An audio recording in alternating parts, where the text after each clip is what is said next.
नमस्कार, मी मनीषा जयप्रकाश। आपण पाहत आहात लोकसंदेश न्यूज। पाहूया आजच्या सविस्तर घडामोडी।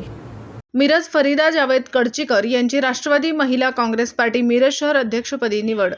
माननीय इद्रिसभाई नायकवडी अल्पसंख्याक प्रदेश अध्यक्ष यांच्या व माननीय पद्माकर जगदाळे सर अध्यक्ष राष्ट्रवादी काँग्रेस पार्टी सांगली शहर जिल्हा यांच्या शिफारसीनुसार सौ राधिका मिलिंद हारगे अध्यक्ष राष्ट्रवादी महिला काँग्रेस पार्टी सांगली शहर जिल्हा यांनी कुडचीकर यांची मिरज शहर अध्यक्षपदी निवड करण्यात आली। यावेळी माननीय जमीलभाई बागवान जिल्हा कार्याध्यक्ष, सौ आयशा शेख महिला जिल्हा कार्याध्यक्ष, माननीय नितीन चव्हाण अध्यक्ष सांगली शहर, माननीय अमित सन्नके अध्यक्ष मिरज शहर यांच्यासह महिला मोठ्या संख्येने उपस्थित होत्या।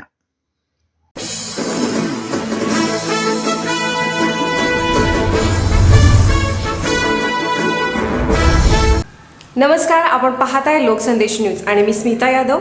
पाहूयात काही विशेष घडामोडी।